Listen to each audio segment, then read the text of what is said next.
Hey guys, welcome back to the channel. You guys might have seen the first video of replacing the water pump.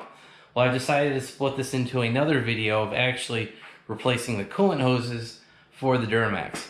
Now my truck is a LLY, it's a 2005 LLY, so I don't have any of the specialized hooks or anything on the coolant hoses. They're literally, they just slip onto the pump, you put a hose clamp on and you call it good. So we're kind of blessed that we don't have any of the later model stuff because I don't think it was the LBZ, but I believe it was the LMM. So like the 2008 and newer trucks when they went to the, basically when they got off of the GMC 900.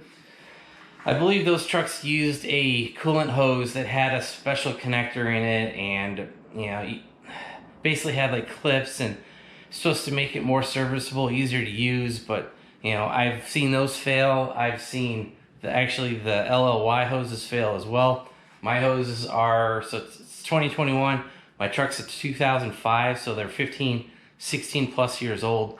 And kind of like I said in the previous video, we do have a weep coming from either the water pump or the lower coolant hose. I'm just not exactly sure where the leak is coming from, but it did cover the whole side of the block under the motor. And it was enough for me to clean it, and then I saw that leak coming down the hose again. I was like, all right, let's go ahead and replace the pump, replace the hoses, and we'll call it good. And as you guys know, we've already shown you the box for the Mishimoto. What we're doing with this project, I actually reached out to Mishimoto and see if they wanted to team up again, because as you guys know, we did the Mishimoto Radiator and coolant hoses on the Corvette. I'll have a link to that video up above. I basically reached out to them asking if they wanted to work together again, and they said, yeah, I did pay for these parts, I did pay full price, but I did still have to buy them, so don't think I got them for free. This isn't a sponsored video or anything like that. Did have to shell out money for the parts. So we've got Mishimoto hoses. We do not have the Mishimoto Radiator because at this point in time, I don't think I need the radiator. I think I just need the pump and the hoses themselves. And the other thing is the radiator is like $800, $900, something like that. And I'm kind of like, yes, it would be cool to upgrade it, but man, as soon as you do the radiator, you're going to do the intercooler, you're going to do the intercooler piping. You're basically looking at, I think the total was like $2,500 worth of parts, and my truck just does not need that at this point. All right, so here are the radiator hoses. Nothing too crazy here, just an upper and lower. And you've got your hose clamps. It looks like there's three 2.25, so 2 1/4 inch, and one 2.5 inch clamp. You've got your set of instructions, or just an advertisement, whatever. All right, here's your two hoses. This is, I believe, going to be your upper radiator hose, and like I said, and it is a reinforced silicone hose, so that will be way better than the OEM rubber. And here is the I don't even know how to describe it. Obviously, the lower radiator hose connects to a bunch of stuff, but this is the lower radiator hose. I believe this is going to be the connection to the water pump here. I believe this goes up next to something. Then I believe this is going to be the lower radiator attachment point. Then obviously this goes and attaches somewhere else. So the bottom radiator hose might be interesting to figure out how to get that all off. And the upper radiator hose, I'll be honest, I don't even think it connects to the water pump. I believe the only connection point we're going to have is the lower part. This connects to a pipe that goes to the oil cooler. I believe this connection right here is going to connect over to here on this. Then the upper radiator hose, I believe this might connect to the EGR cooler. I'm just not sure how they have the radiator hoses routed on the Duramax. But like I was saying, I don't think that upper radiator hose connects to the water pump at all. There's probably subsystems, it connects to that, connects to another system. So you guys kind of get the picture that radiator hose might be kind of complex to put in. So I'm not really looking forward to that because rubber hoses get nasty after 15 plus years. Like I said, I have seen a little bit of seepage on my lower radiator hose. I never checked the upper because that's not where the coolant was leaking. So now that we've wrapped up the water pump project, the last thing we're going to be doing tonight is actually the radiator hose swap.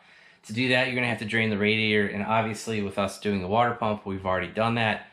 that radiator plug is actually on the passenger side. It's on the outside of the frame. If it is stuck, don't force it. Kind of screw it out, screw it back in, screw it out, screw it back in, kind of like you would with a nut. And that cleaned up whatever crap was stuck in the threads, and we were able to get the radiator draining with no problem. If you guys, and it'll take probably 20 minutes to drain the radiator because there's a lot of stuff. Kind of like we talked about in the last video, I did have to open up the coolant reservoir. Once I did that, a whole bunch of coolant flew out because the pressure increased. So that pretty much, drained the radiator. And then the one thing you're going to have to do, you guys will have already seen this in the previous video since we've already disconnected the lower radiator hose. Once you disconnect that lower radiator hose, make sure you have a bucket, a bin, or whatever. As you guys will remember from the previous video, we've got this below bed storage thing. We've got that down there, and that caught probably like 95, 98% of the fluid coming out. So that lower radiator hose carries a lot of fluid, and like it actually gushed more out of that hose than it did out of the radiator, so just be prepared for that. What we're gonna do next is actually do the upper. So all we have to do is, I believe there's gonna be an 8mm nut, disconnect the upper radiator hose here, disconnect the upper radiator hose there, and swap that out. All right, so we got the upper radiator hose. As you guys can see, it's gone. It's disconnected from the upper radiator outlet, as well as the outlet on top of the motor. Did use a little bit of brake clean to clean that up. You guys can see our can. For some reason, the outlet on top of the motor had, I don't know, a combination of corrosion and a combination of Dexcool on it. It was a little weird. And then the other thing I noticed, the upper radiator hose right here was barely tight. So, I don't know. The cooling system on this truck, I've literally never touched. So, I think literally the last person that would have touched that radiator hose would have been someone at the dealership that sold me the truck. So, and that was 7+ years ago. Maybe 8 years now. So, yeah. So now that we've got the upper hose off, we'll go ahead replace it with this one from Mishimoto, and this should be pretty simple.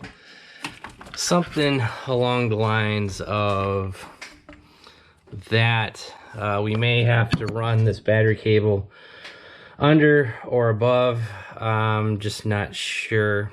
Alright, so we got the Mishimoto hose and the hose clamps on. I will say this, their hose clamps are a lot nicer than your traditional O-ring clamp that came with the OEM stuff. So, alright guys, I've gone ahead and gotten the lower radiator hose removed. You guys will see that right here.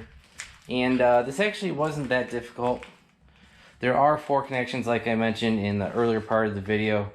You've got the pump side, you've got the lower radiator side, and then you got the water bottle side. This last hose right here, the small one, that actually goes to a small hose on the passenger side of the motor. Now you guys will have noticed I did actually remove the coolant reservoir tank. As you guys can see, there is a big hole there. And I actually took the intake off as well. I just needed the room. The intake, to take that off, that was just 2 8mm bolts, so we took that apart. And the coolant tank reservoir, that only was held into 2 10mm bolts. So I took that off because there's actually 2 hoses on the coolant reservoir. If you guys can see, there are 2 like holes there. There's one, it's a smaller hose that basically connects to the top of the radiator. I want to say that's going to be your steam port, maybe something like that. At least that is on the LS motors. And then I did say there was a third connection connecting to the block, and that is right here. It's underneath the, I believe that's the ECM. That's where that third connection is. So overall, not that difficult to get off. There are just those 3 or 4 hoses, and like I said, we already got the pump taken off yesterday. So we're actually pretty much ready to install the new hose. So I'm not sure if I'm going to put the coolant reservoir in first or put the radiator hose in first. I think I'm actually going to put the radiator hose in first and then put the coolant reservoir in, just because, thinking of order operations, I think it'll be easier to put the coolant reservoir in after, like, slip the hose on it, then connect it down with those bolts, those 10mm bolts I was talking about earlier. So, alright guys, we did get the lower radiator hose on. As you can see, we have the Mishimoto hose that's down at the bottom. And that connects over here. You can't really see it, but actually you can see the top of it. It does connect down to the passenger side of the lower radiator port. We do have the port hooked up to the block right there. You guys can see that. It's right next to the tensioner. And what you can't, I guess maybe you can see, you can also see that we have the hose going to the coolant reservoir tank. And here's a shot from below. You guys can see the coolant hose. It's gonna go up and around the frame and up into the radiator. That's pretty much about it. All right, so that's pretty much gonna be it for the coolant hose swap on the Duramax. Now the Duramax does take like 21 quarts of coolant, and you will see we have a mixture of concentrate, distilled water, and some oil we gotta put in. But before you can start bleeding coolant, doing all that stuff, you do need to put the coolant fan back on the shroud, the upper engine bay shroud, and all the plastics and stuff like that. Most of that stuff is held in with push pins. And yeah, so that's pretty much gonna be it for today's video. I hope you guys enjoyed it. If you did, hit that like button. If you guys want to see more truck content, hit that subscribe button, turn on your bell notifications. And if you guys want to help support the channel, check out the links down below. I'll have links to the radiator hoses, the tools that we use, and some of the stuff, water pump stuff from last week. All those links will be down below. And also make sure you check out our website, BonecrrusherSS.com. Thanks guys, have a great one.